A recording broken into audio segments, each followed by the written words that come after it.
Pak Prabowo itu seperti raganya Pak Prabowo, tapi dia seperti Pak Jokowi yang ada di situ, gitu. Seperti penguasanya yang ingin mempertahankan atau setidak-tidaknya defense terhadap apa yang sekarang terjadi. Tapi kan menarik kalau dia mengatakan, oke, kalau saya presiden, saya akan bentuk peradilan HAM untuk menyelesaikan masalah kan. Ya, itu yang nggak dilakukan oleh beliau. Jadi kita jangan lagi memberi masukan. Tidak. Karena kalau kita bicara tentang politik, tidak ada makan siang yang gratis. Dan pengaduan itu siapa yang diuntungkan?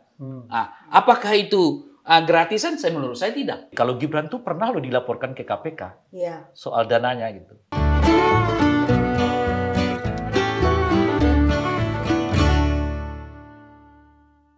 Oke, kita kembali lagi dalam diskusi kuasa rakyat. Nah, kita ini sudah ada di segmen yang kesekian dan saya perlu informasikan bahwa sudah bergabung bersama kita Bung Ray Rangkuti. Nah, Bung Ray ini pengamat politik dan aktivis yang tidak pernah berhenti bersuara tentang demokrasi. Nah, kali ini atau di segmen ini kita ingin diskusi soal beberapa hal yang menurut saya itu ditekankan dalam debat calon presiden tadi malam. Yang pertama itu soal demokrasi kita. Jangan dibajak demokrasi ini untuk kepentingan orang tertentu, kelompok tertentu. Lalu kemudian yang kedua, kita ini adalah negara hukum. Jadi kekuasaan jangan mengendalikan hukum, tapi kekuasaan harus dikendalikan oleh hukum. Jadi jangan dibalik gitu. Nah, lalu kemudian begitu juga soal HAM, ya, soal HAM itu di garis bawahi. Nah, saya ke Bung Ray, kenapa kira-kira dua pasangan calon presiden itu yang saya catat ya, itu ditekankan oleh beberapa kali oleh Bung Anies, lalu kemudian ditekankan juga oleh Bung Ganjar. Apa kira-kira makna di balik itu? Tidak biasanya dalam debat presiden itu seperti itu. Ya, ini memang debat yang menurut sejauh yang saya pernah alami gitu ya. Ini debat yang terbaik menurutku. Ya, tadi malam itu. Dari Kenapa dibilang saya kira terbaik? sejak 2014 2009 kita udah mengenal debat ya. 2009, 2014, 2019 dan 2024 ini menurut saya sepanjang serial debat itu ini yang menurut saya terbaik. Paling seru, paling membuat kita nggak nunggu apa nih gitu loh. Kalau biasanya kan kita ada setengah lagi, udah gitu-gitu aja, pulang gitu ya. Itu terjadi karena menurut saya dua faktor. Tentu substansinya yang menarik bagi kita semua. Yang kedua cara mereka juga mengkomunikasikannya.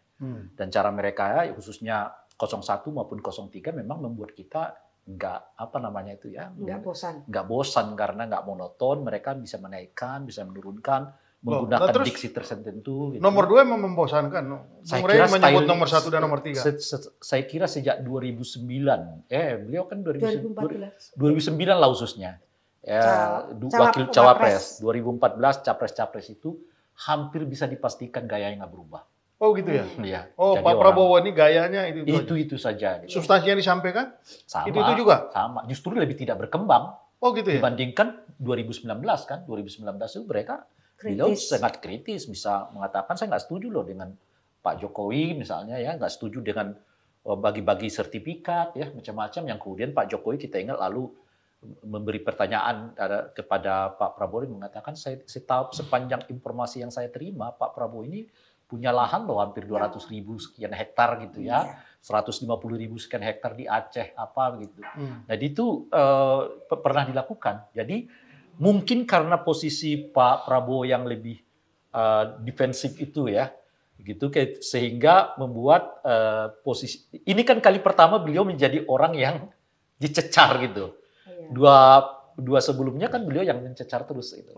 Nah ini kali pertama beliau itu dicecar dan memang peralihan situasi itu tidak mudah dikelola ya, dilakoni oleh beliau gitu. Tapi saat yang bersamaan memang tidak ada materi yang juga membantu beliau gitu. Ya, membantu dalam pengertian misalnya kan tema ini jelas tema yang secara umum agak merepotkan bukan hanya Pak Prabowo tapi juga Pak Jokowi. Itu lebih karena tidak ada hal baru yang mau disampaikan Pak Prabowo atau? Itu satu hal karena sifatnya juga beliau yang defensif ya, tapi saat yang bersamaan indikator untuk tema ini semua agak menurun. Ya. Gitu loh kira-kira tuh. Jadi Karena perlindungan hak asasi manusia menurun kan. menurun. Pemberantasan korupsi Demokrasi ya, menurun. pemberantasan korupsi menurun kan. Kebebasan berpendapat menurun gitu. Jadi memang agak sulit beliau untuk menaikkan pamor di tengah hampir semua indikator ini menurun gitu. Mau cerita apa di tengah yang kayak begitu? Ya, tapi kan kalau dia punya konsep kan dia bisa menjelaskan. Beliau dengan nggak sangat- punya konsep karena memang sejak dari awal beliau Karena mengatakan posisinya juga sulit. iya, Beliau nggak itu jadi posisinya seperti mewakili pemerintah yang pemerintah. sekarang berjalan. Itu persoalannya. Seolah-olah beliau itu menyuarakan apa yang sedang dilakukan oleh penguasa sekarang gitu. Jadi akan sulit kalau konsepnya seperti yang Anies kan jelas dia melawan penguasa yang sekarang. Ada perubahan. Ya. Yang ini yang baik diteruskan, yang tidak baik diperbaiki. Yang ketiga kan begitu. Ya. Di posisinya ini beliau ini kan akan meneruskan seluruh apa yang sekarang terjadi. Kan jadi sulit mungkin. Jadi Mbak Dian mau mengatakan bahwa ini Pak Prabowo ini memikul beban yang Ya. cukup berat. Iya, dengan karena sendirinya. Pak Prabowo seperti membela. dalam penglihatan saya, Pak Prabowo itu seperti raganya Pak Prabowo, tapi dia seperti Pak Jokowi yang ada di situ, gitu. Iya, iya. Seperti penguasanya yang ingin mempertahankan atau setidak-tidaknya defense terhadap apa yang sekarang terjadi, gitu. Oke. Jadi agak Dan repot. menurut saya tambahannya bukan karena itu, karena boleh jadi untuk urusan yang kayak begini Pak Prabowo secara pribadi juga mungkin tidak dalam konteks ikut. Dan dia memang merasa Dia mewakili memang Iya. merasa terserang. Tapi terpaksa harus mengatakan iya karena beliau sudah menyatakan saya 11-12 dengan Pak Jokowi loh. Iya. Tapi ada Tapi satu hal bayangan beliau yang 11-12. tadi malam dia mengatakan itu tendensius dengan pertanyaan Pak Ganjar. Ah, iya, Dia kan berkata, karena- dia bilang itu tendensius seperti menyerang saya pribadi. Itu kalau isu ini kan memang khusus beliau itu, nggak ada hubungannya dengan Pak Jokowi. Yang HAM ya? Yang HAM tuh Oh. soal peradilan HAM dan seterusnya gitu ya. Tapi begini, mungkin perlu kita Tapi kan sampaikan. menarik kalau dia mengatakan, oke kalau saya presiden, saya akan bentuk peradilan HAM untuk menyelesaikan masalah. Kan Ya, bisa. itu yang nggak dilakukan oleh beliau. Jadi Iya. kita jangan lagi memberi masukan. Tidak dilakukan oleh beliau. Dalam hal ini kita sudah bisa membaca bahwa beliau tidak memiliki komitmen untuk membentuk peradilan HAM ad hoc itu. Iya. Kalau beliau terpilih sebagai calon presiden gitu. Ya selesai, Anda nggak bisa ulang lagi ya. Karena debatnya udah selesai kan. gitu. Posisinya di situ. Udah ya. itu. Nah, kalau di Ganjar clear, saya akan bentuk peradilan HAM. Iya, itu kan jelas. Kenapa peradilan HAM itu kita bentuk? Supaya Untuk menyelesaikan ini.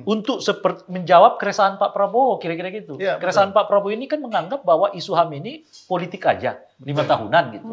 Kenapa itu muncul 5 tahunan? Karena kita nggak pernah menyelesaikannya, kata Ganjar. Oleh karena itu saya kalau terpilih jadi presiden, saya akan bentuk peradilan HAM itu selesai. Nggak perlu dia hadir muncul 5 tahunan, meskipun kata Ganjar ini sebetulnya bukan isu 5 tahunan, tapi isu harian yang pasti Kamisan. hadir setiap bahkan jelas. Kamisan yang tiap Kamis bisa hadir di depan istana dan sebagainya gitu. Jadi dalam konteks itu ya Pak Prabowo, karena ini lebih spesifik kepada Pak Prabowo mengatakan ini tendensius. Itu satu hal. Tapi menurut saya kata tendensius itu juga menunjukkan bahwa Pak Prabowo tidak lagi punya daya penjelas gitu loh, Pak. Ini kan seperti kita mengatakan kalau Anda nggak punya argumen terhadap substansi yang disampaikan, serang aja pribadi yang menyampaikan substansi kan, kira-kira gitu. Jadi kalau suratnya Anda isi suratnya nggak berkenan, ya Anda serang yang bawa surat kan, kira-kira gitulah. Nah itu yang menurut saya salah satu pola yang dilakukan oleh Pak Prabowo tadi malam dengan mengatakan itu tendensius. Lah iya memang forum sanggah menyanggah itu sifatnya semua tendensius. Ini menurut saya kan itu cara para Ganjar mengungkapkan itu masih khas orang Jawa Tengah gitu loh. Halus banget. Kalau Jawa Timuran itu. Belum Sumateraan gitu lah. Belum orang Batak. Kalau Sumateraan mungkin nggak begitu cara bahasanya. Ya, saya ke Bang Emrus dulu. Bang Emrus, itu beberapa kali Anies dan Ganjar itu menyebut jangan menyeret demokrasi kita kembali lagi ke belakang. Jangan mengulang atau jangan sampai terjadi seperti yang dialami oleh Butet. Disebut loh Ya, nama Butet. Aiman. Lalu kemudian Bu Sinta. apa yang dialami oleh Aiman dan juga Melki yang anak Ya. mahasiswa itu. Jadi publik kan tidak menangkap apa itu. Ya kan? Kenapa jangan mengalami? Nah, mungkin perlu dijelaskan bahwa Butet itu harus menandatangani surat pernyataan kan dengan pihak kepolisian. Iya betul. Lalu kemudian si anak mahasiswa itu yang Melki Melki itu itu ibunya yang didatangi didatangi oleh aparat, ya kan? Ibunya loh yang didatangi. kayak gitu. Bu Sinta juga mengalami yang sama. Bu Sinta juga didatangi Oke. aparat. Nah, itu kenapa sebetulnya? Itu diingatkan. Baik. Sangat serius beberapa kali diingatkan baik oleh Pak Anies maupun Pak Ganjar. Baik, saya kira itu yang kita saksikan ya, kasat mata ketika menjelang kampanye atau ketika pencalonan kemarin. Dan menurut saya bahwa hal-hal yang seperti itu kan sama saja menyampaikan pesan kepada publik. Kalau kamu seperti itu, kami akan proses kau. Gitu. Jadi tidak sekedar ditujukan kepada Melki atau Butet dan lain-lain. Tetapi sekaligus pesan disampaikan kepada publik, kalau kamu seperti itu, kamu akan seperti itu lagi. Jadi apa maksudnya? Bahwa ada ketakutan. Jadi orang sekarang berpikir mengatakan sesuatu bahwa jangan diproses nanti. Ya gitu ya. Sama halnya misalnya katakanlah saya tadi ketika saya memberikan nilai kan, saya tidak sebut memberikan nilai. Kenapa? Ada unsur ketakutan itu. Karena bagaimanapun bahwa pasal-pasal kita, terutama ITE itu masih banyak pasal karet yang bisa dimanfaatkan oleh katakanlah kekuasaan. Karena menurut saya bahwa orang yang bisa katakanlah memproses sesuatu yang bertentangan dengan yang memiliki kekuasaan adalah orang yang mempunyai kekuasaan dan punya relasi kekuasaan. Satu hal yang menarik saya melihat dalam konteks itu, ada semacam orang atau sekelompok orang atau beberapa orang yang tugasnya mengadu, melaporkan. Dan orang yang sama ketika sesuatu terganggu. Maksudnya melapor ke ini? Iya, ke aparat lah kita sebut ke lah. polisi. Dan orang yang sama saya lihat melaporkan. Atau orang yang homogen. Nah, pertanyaan kritikal saya adalah, jangan-jangan disiapkan petugas melapor. Kan gitu.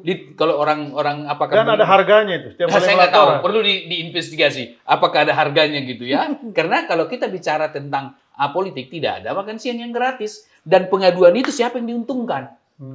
Apakah itu gratisan? Menurut saya tidak. Bisa katakanlah sesuatu harga tertentu, bisa saja memang sesuatu bergening tertentu, the next gitu ya. Jadi oleh karena itu saya berpendapat bahwa dalam konteks kepemiluan kita sekarang, sepanjang itu tidak katakanlah pidana dalam arti pembunuhan atau katakanlah sesuatu yang kriminal, saya kira jangan diproses lah. Biarlah ranahnya itu adalah Bawaslu untuk menyelesaikan.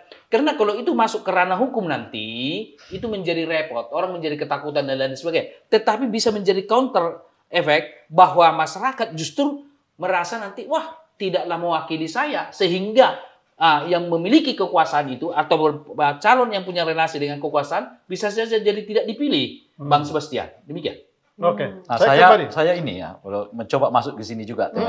Iya. Kan kalau kita lihat sekarang, khususnya survei Kompas, Ya, undecided voters-nya itu 28, sekian persen. betul. Iya.